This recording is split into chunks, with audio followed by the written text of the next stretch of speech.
2022 show after 2 years of not having the event. Thank you.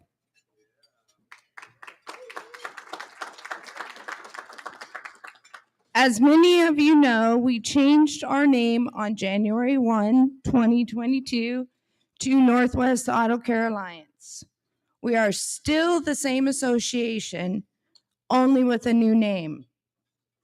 Please continue to be on the lookout for new and exciting benefits available to all of our NWACA members. We have a lot of exciting opportunities coming down the pike. Now I would like to introduce our chairman of the board, Mark Simons.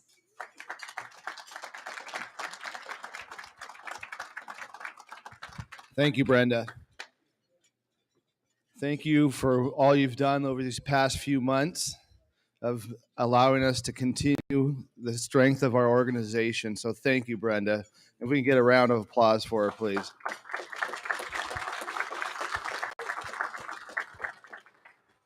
Well, NWACA is always looking to give back to its members. One of the ways we can do it is to offer specialized ATE pricing available only to NWACA members. But membership in NWACA is not always about discounts. Membership is about many things, like networking, training. Networking and training are in our DNA. Networking could be a fancy word of saying having people. And when I say having people, I mean having friends. Friends you can call with questions, issues, or even disasters. When your shop is a member and you need some help, have someone at your shop call the regional office and tell them what you're struggling with. They will be able to assist you by maybe having a mentor shop or someone else reach out to you, and it's that simple. A little closer? Okay, thank you.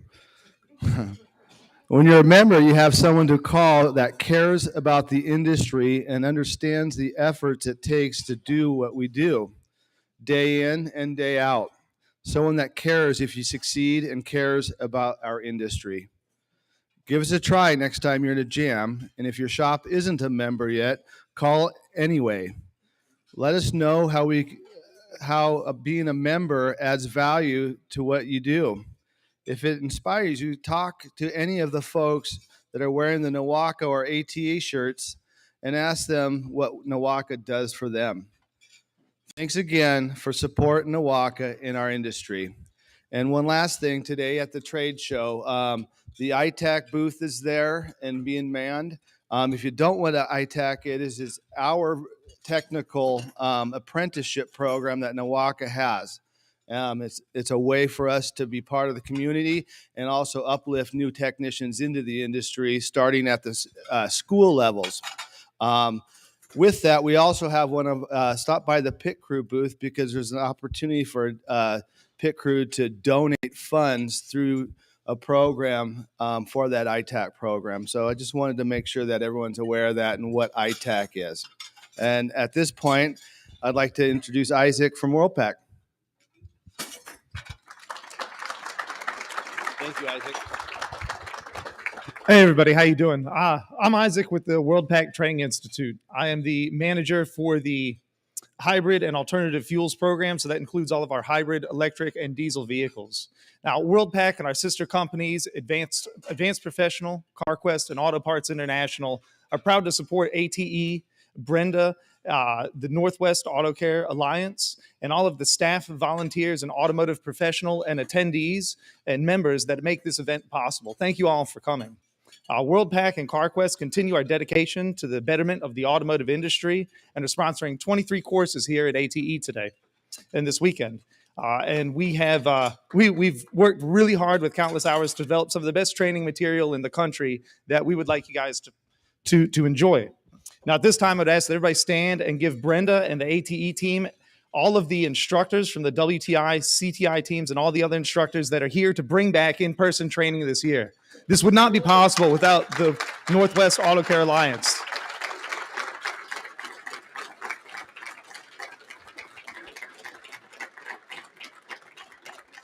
Now, With that being said, it's an honor for me to introduce today's keynote speaker, Gary Smith. Gary's automotive industry experience is extensive, to say the least. He's worked in most shop positions, including shop foreman, service advisor, parts and service manager, fixed op director, technical field engineer, warranty audit consultant, and most relevant to this event, certified ASE and GM master technician. Gary specializes in teaching advanced diagnostic techniques and methodology, including physical testing with lab scopes, pressure transducers, scan data, and 5-gas analysis, signal acquisition and analysis, fuel and lubrication technologies, as well as vehicle communication and data bus diagnostics.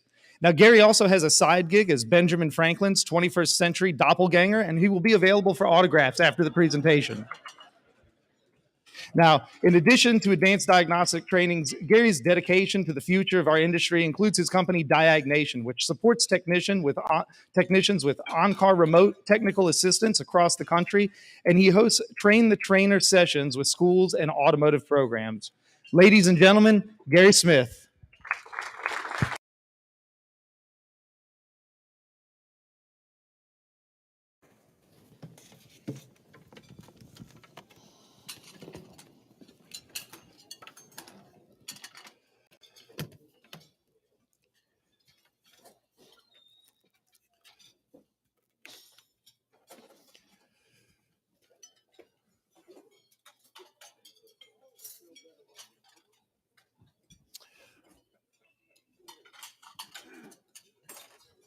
All right. How's everybody doing? Everybody doing great? All right.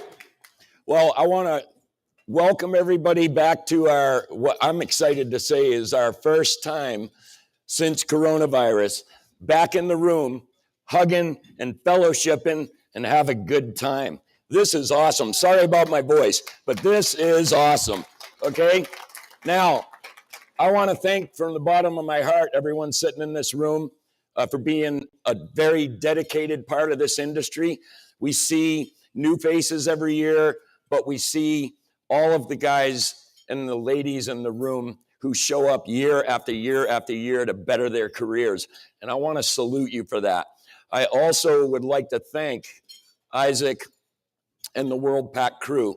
It's a real honor to be with a training team as esteemed as WTI CTI, and it is my pleasure to represent them here today. So I want to thank you guys for having me here. Now, I'd like to get this room fired up.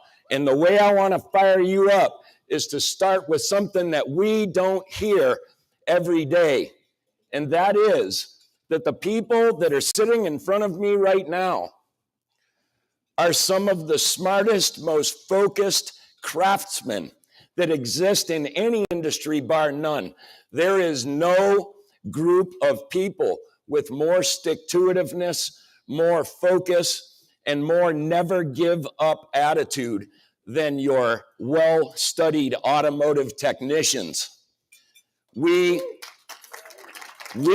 are an elite group of people that really get things done. I'm so proud to be a part of this group. And you guys should walk through your day every single day, whether you're at the shop or the grocery store or at church, wherever you go, with your head held high, because there are not a lot of people in any industry that have the skill set that everyone in this room possesses to get their job done. It is a tough job to be an automotive operator, whether you're a shop owner, a writer, or a technician. Can you guys agree with that? This is a tough industry, okay? And we are the cream of the crop, everyone sitting in this room.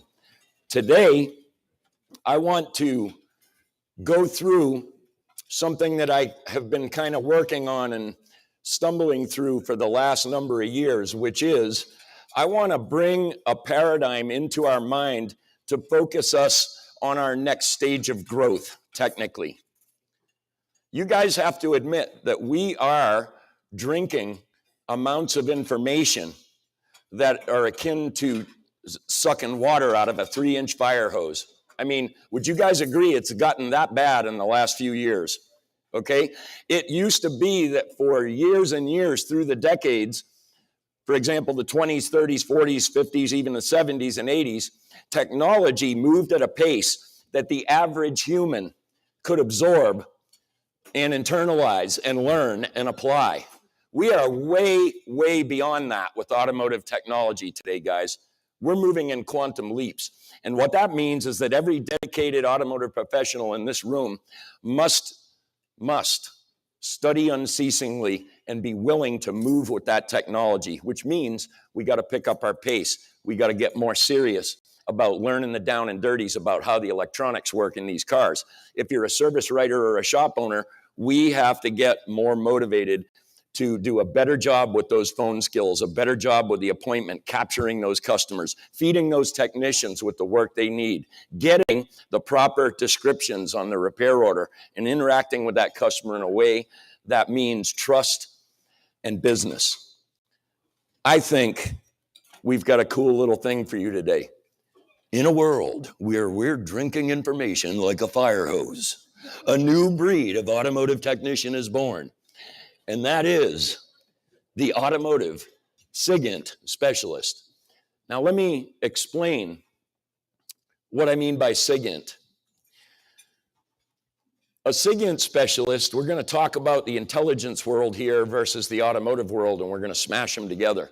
Those of you that have been fans of Soviet spy novels and movies about CIA, espionage, and so forth, probably remember the guy sitting in the van with the headphones on, listening to phone conversations and stealing computer messages. That, in the intelligence world, is a signal intelligence specialist.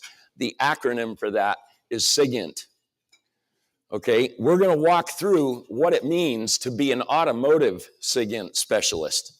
Because when we look at what the intelligence world SIGINT specialists have to do to be effective at their craft, we can move that right over to the automotive industry and put ourselves right in that position. What does it take to be a SIGINT specialist today in the automotive industry? Well, we know there's quantum leaps in technology. We've already spoken about that, right? And we are having trouble keeping up with that pace of technology. Anybody that's intellectually honest, including myself or any instructor in this room, is going to admit that. There's so much coming at us. We need to be able to really stay on top of our game. So how do we do that? Well, we need to start thinking and acting and governing ourselves as signal intelligence specialists. But it takes a team. It's this talk is not simply to the technicians in the room, although from a signal intelligence specialist standpoint, it is. But signal intelligence involves the whole entire team. It involves the people that are gathering the intelligence, disseminating the intelligence, filtering that intelligence down the chain so that the hard-working intelligence guy on the street can practice his tradecraft and get the answers he needs to defend our great country. Now, we do it a little different, okay? But if we want to break down what SIGINT means to the automotive industry, consider this. A SIGINT specialist in the intelligence world is made up of multiple trade crafts, right? And for us in the automotive industry, it certainly is not just about the nuts and bolts of taking a car apart and putting it back together, or using a scan tool or a scope. All those are components of being good at your trade craft, but not one of those rules. They all come together to make a shop run well, okay? An automotive SIGINT specialist must possess several traits and skills that are critical to us being successful working on modern day cars, especially in the ADAS era. Let's unpack this thought for a minute and take a look at what we actually need to perform our jobs. So what kind of trade crafts are involved here? Well, in the intelligence world, ELINT, E-L-I-N-T, ELINT simply means electrical intelligence. So you're going to have specialists that are electrical intelligence specialists that know how to go gather those signals, okay? And that's the guy in the van that we talked about with the earmuffs on, listening to conversations. Do you guys think that we have electrical intelligence needs in our industry? Yes or no? Absolutely, okay? Now, put this one into the mix, because we all have to be a team. How about human intelligence? Do you guys think for a minute that we can get by with what we do in the bays in that shop without proper human intelligence. We need our service advisors, our shop owners, and our shop foremen to continue to hone their human intelligence skills in order to bring us profitable tickets and customers that understand what's truly going on with the car. No surprises at 5 o'clock kind of thing. Would you guys agree with that? So the advisors and the shop owners that are in this room are just as important to this discussion, maybe if not more so than the tech working on the car. And it all comes together. How about IMINT? In the intelligence world, IMINT means image intelligence. Guys, do we use image intelligence within our business? Yes, in the form of all kinds of documents, pictures, documentation of what's wrong with the car. Image intelligence is a big thing for us today. How about this one, communications intelligence? Now, what I'm specifically referring to there is not just the human communication element, but network communication for those techs sitting in the room. We're going to get into that in detail in a minute. This one here is an int that is not used in the intelligence world. I made this up last night. It's called MECINT. But I want to key in on that for a second, because one thing I find as I go through my walk in life as a technical trainer and a guy that does diagnostic hotline is that a lot of people don't make the connection between the mechanical and the electrical. We have to study mechanical just as hard as we study diagnostics and electrical. Here's why. The modulation of circuits in and out of our PCMs. Guess what the modulator is, guys? It's the engine. The engine is the modulator that provides the signals that go through the computer that runs the car. So we not only have to have electrical knowledge and intelligence in our diagnostics, we have to blend that with mechanical. We have to blend it with chemical. We have to blend it with all kinds of different skills, hydraulic, gear meshing. Think about what we have to know as automotive technicians and put that head up high, because not many people can absorb what we do and perform like we do every single day. To me, that's powerful for those people in this room. Now, the final int is an intelligent int, and that's called MassInt. This is my favorite of all the intelligence that make up SIGINT people, because MassInt is where we technicians play and we instructors play. And that is in the measurement and signatures intelligence. Let me be very specific about what the signatures part means. Every one of us in this room gets the measurement part of measurement and signatures. That's being able to hook up a scope. That's being able to pull a waveform. That's being able to get the information or the data that you need. However, the signatures part of that, to me as an instructor, is the most important part of that equation, because it is the signatures intelligence that allows us to understand the components of the waveform coming across that screen. And that's where there's a huge disconnect in this industry. Lots of guys know how to hook up scopes, but a lot of us need a lot of work in the signatures intelligence area, meaning what does that waveform mean? What is it telling us? Where is my anomaly? Is this noise real, or is it causing our problem? All of these things make up a measurement and signatures intelligence specialist. Now think about the things that are on that screen right now. We have to be all of them, don't we, guys and girls? We have to be all of them at the same time in order to successfully run a shop. Well, if we break it down into the details, the LINT guy, which we are, must understand electrical laws at their root level, meaning, I know nobody in this industry likes the word basic. As a matter of fact, everybody runs from the word basic. If you name a class basic, that's a class with about 0 people in it. But yet, even for the most advanced specialist or instructor in this room, I submit to you, that's where our answers are, is in the basic electrical laws, not out in the high technology of data packets and scoping and so forth, because you can't understand any of that unless you internalize the physical laws on a root level. We all, no matter what our level in the business, need to go back and study that carefully. We must be able to trace inputs and output signals. Right? We must be able to interpret our test results positively and correctly, lest we misdiagnose the car. We must understand better electronics, meaning not electricity, but yeah, we need to understand electricity better, but we need to understand the electronics, the tick-tock of what's going on inside that PCM, inside that airbag module, in order to get that diagnosis right. Automotive technicians need to come out of the linear DC world and start to study deeper into electronics and electrical theory in order to understand the new ADAS systems, radio frequency driven systems that these cars are now running on. We are, and this is not a negative, it's an opportunity, we are sorely behind in some of those areas, I think we can admit.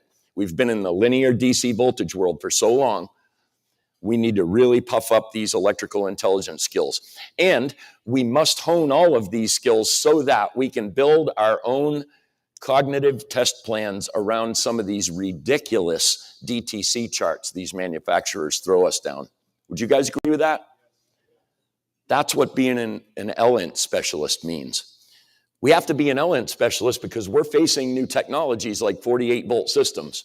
That is our future for the next 20 years. That's our bridge technology, 48-volt systems, between where we are now with hybrid EVs and the supposed demise of the ICE, or internal combustion engine, somewhere in between 2035 and 2050. If we can bridge that gap by learning new electrical skills like inductance and impedance and how that figures into our circuit diagnosis, we're going to become very successful and we're going to be remaining relevant in our industry. My fear is that a lot of guys aren't taking, those in this room are, but a lot of guys in our industry aren't taking that study seriously enough, and they're quickly becoming irrelevant based on the cars that are coming out in front of us in our bays. Okay? Now, if I say anything that provides a powerful statement for you up here today, I want it to be this: we must live our testing. Think about that. We must live our testing. We must not identifix our testing. We must not guess. We must not throw modules and parts at the car until we get lucky and it's fixed. We must live our testing. These components are way too expensive and way too difficult to unplug and plug into these cars and get programmed for us to be playing the guesswork game like we did in the 1980s. That's what I want to motivate everybody to today. And here's why. Because we are just guessing without physical testing. And that's a fact. That's a fact. I see it on the hotline every single day. So how do we hone our LINT skills? We go back to the basic laws of electricity and we study them and study them. And I don't mean just Ohm's law. Everything we diagnose goes back to these laws. You've got all these coming up on the screen: Ohm's law, Faraday's law, Kirchhoff's voltage and current laws. Very important stuff for us to internalize, lest we miss the waveform and what it's telling us on the screen. Ampere's law, the right hand and left hand laws for current for motors and generators are going to be important for technicians to internalize coming into the future with EV cars. We have to start buffing up on this stuff. So we had some industry experts show up at Vision to teach basic automotive history from the 1920s that are up on the screen right now. One of them was called Adamus Edison, and the other guy I don't know, but they had some silly wigs on, and boy, did they have a good time at that class. Right, but one of the neat things about that class that we did is, if you'll notice the bottom center picture, we've got a bunch of old equipment sitting there. That little white signal tracer that runs on a vacuum tube chassis from 1948 solved a problem for a client of ours locally that had an RF signaling problem with a Dodge that had been to the dealer twice and been to 3 different independents and couldn't figure it out. We walked in the door with a 75-year-old vacuum tube device and pulled the RF out of the air, figured out what was wrong with the car, and fixed it.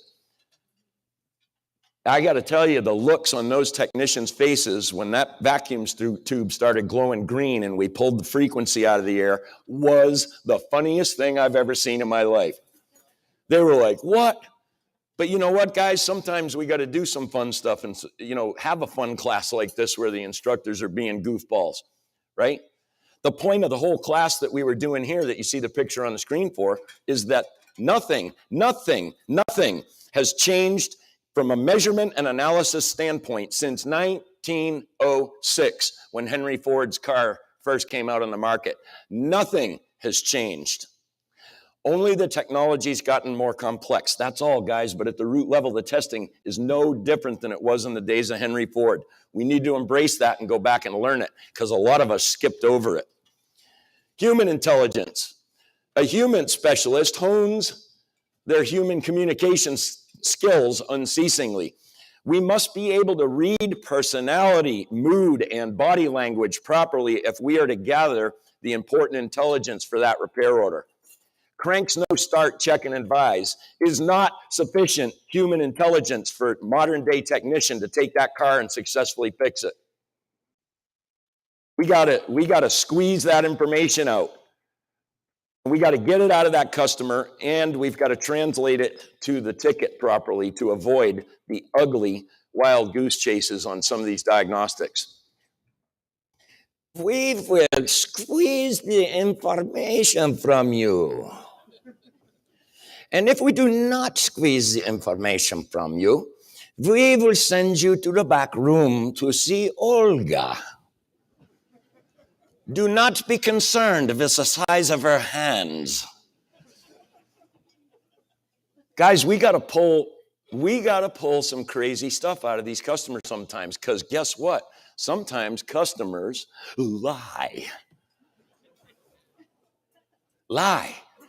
And we got to be able to disseminate that. That's what a good human specialist does on that service desk every single day. We got to work on phone skills, information gathering, right? Human is a major key to success for that shop to extract the right information to have that customer have a very positive fix it right the first time experience. So the human specialists in this room are just as important as any technician that we're speaking to today. Image intelligence. What does that mean? A good SIGINT intelligence specialist in the automotive industry anyway gathers his or her information first before jumping into a diagnostic. Man, as a hotline operator, can I tell you, that is a huge, huge weakness for the people in our industry, even the good guys. Why? Call the hotline because you need a silver bullet. I get it. We're all in the flat rate world, or we all get paid on production. But guess what? In modern day cars, there are no silver bullets during a diagnostic. If you think that there are, I feel bad for your customer, because a lot of these people are getting 2 or 3 parts chucked on the car before we get the right one that was failed, because we're trying to get that silver bullet, whether it be from Identifix or Diagnation Hotline or Autologic or any, you call your instructor friend. Look, those are silver bullets. We must live our physical testing. And any good instructor in this room, I know I've talked to many of them, will tell you, you must live your physical testing or you're just guessing. All right. Now, the other thing that's imminent for us, image intelligence, is TSBs, technical service bulletins. Visuals on where that component is located, wiring diagrams, theory of circuit operation and description. That is a massive piece of information that a lot of people bypass when they're working on a car. Schematics, right? That's huge. You got to pull your schematics and your TSBs and your circuit description and op before you start working on that car. How about this one? It's becoming increasingly important today, isn't it? Boroscoping the inside of an engine or something to get that physical damage recorded without disassembling the vehicle. All of these encompass the imminent portion of a good automotive signal intelligence specialist. He's got to leverage that information daily. Communications intelligence. How does that translate to us? Network analysis, guys. Bunch of you guys were sitting in my CAN bus class. Bunch of you be this afternoon sitting in Adam Robertson's communication class, which is one of the best out there as far as I'm concerned. The guy's a dynamo with that kind of stuff on communications, okay? Network analysis. Getting to the answer on a string of U codes without spending 6 days and 12 modules and a partridge in a pear tree. Right? Because that's a serious thing today. We're getting tons and tons of these communication problems. We need to understand the balanced antenna for the radio system known as the CAN bus. It is a radio, guys. Look it up and study it. The balanced line provides us an antenna for the radio to speak its language to the computers in the car. Packet transmission, reception, CAN bus and flex node operation. All these things are necessary for a tech to be a comment specialist. Signal analysis. Big one right there. Signal analysis. We're going to get to that in a second. Understanding voltage and current behavior. All of these play into being a good comment specialist. Now, all of these are part of the trade craft. Like I said, any good SIG specialist in the intelligence world has a number of skill sets. We're naming the ones that automotive people have to have. The biggest one here is MassInt, measurement and signatures analysis. What do we need for this? Well, the MECINT part that I mentioned to you before is critical because it is the modulator that everything's being measured against in that PCM and in that wiring harness. We have to study the basics of physics and mechanical movement, study lubrication, fuels, and combustion, which means we have to have some chemist in us.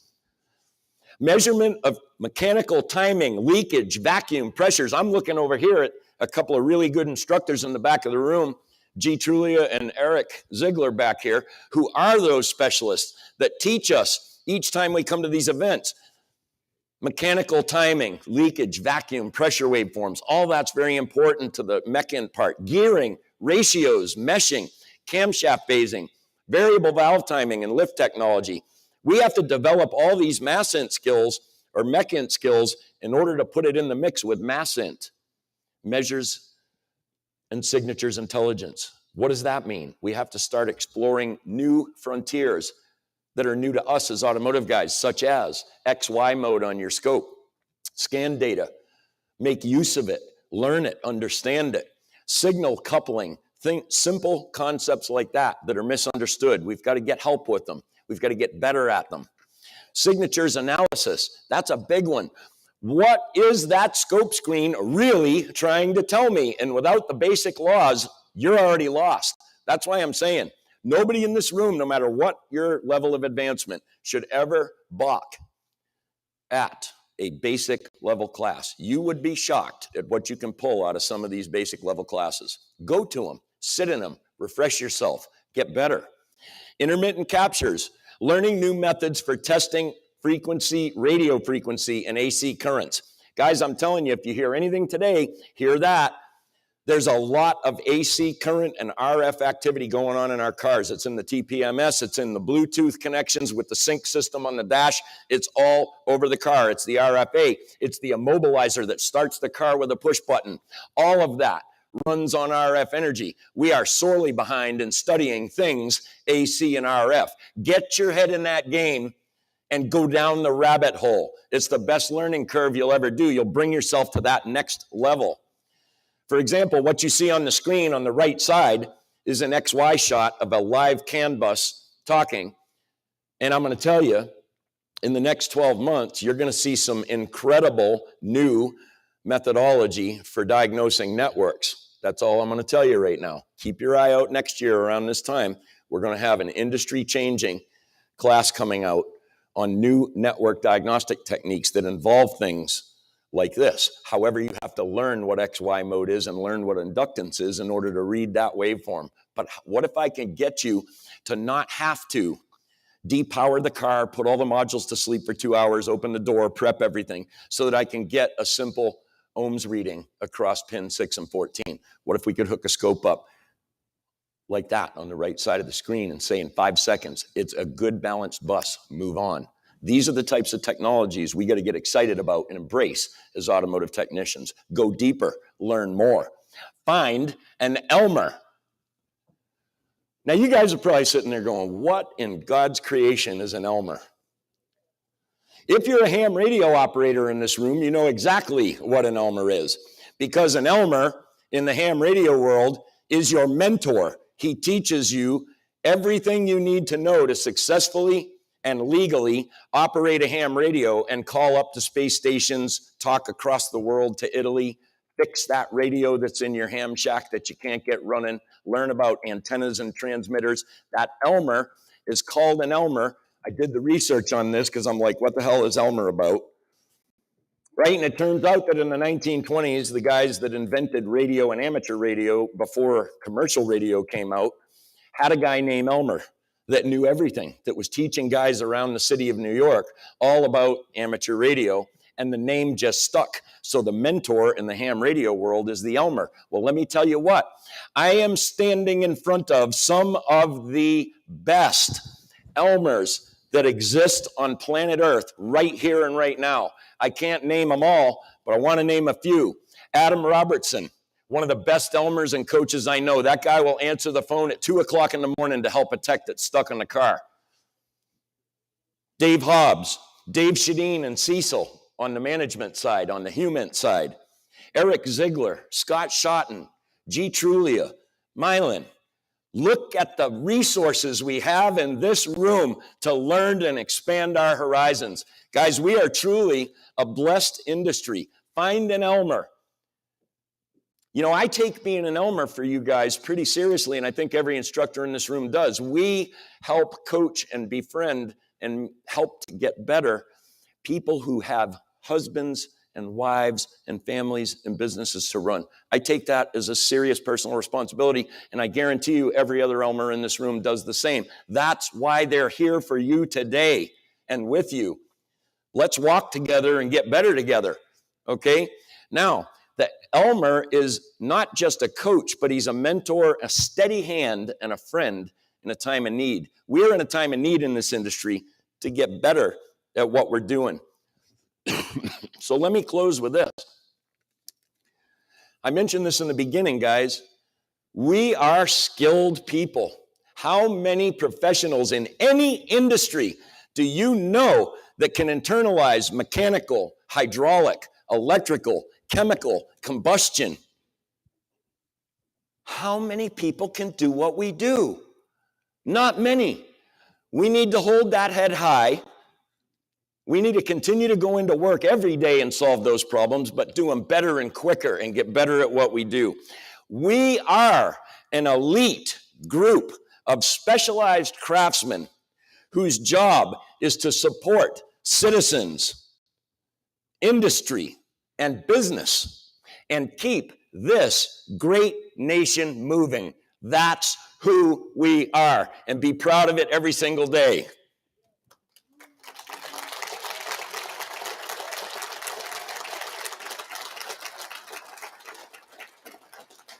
Guys, I want to thank you so much for your attention today. I'm sorry to take up so much of your lunch, but I wanted to come up here today and just kind of reiterate who we are. We're a proud bunch of people that can get it done, and we do get it done. And every one of us in this room should take credit for being where you are right now. I'd ask God to bless you, bless your families, to bless your business.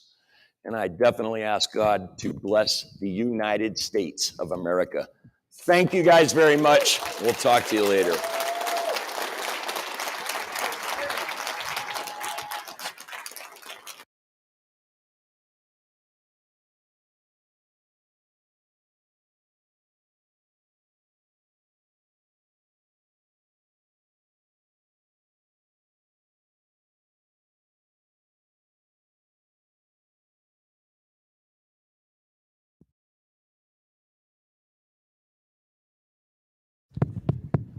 Ha, how about now?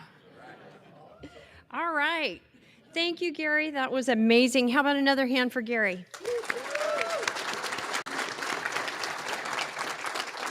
So is everybody enjoying ATE so far?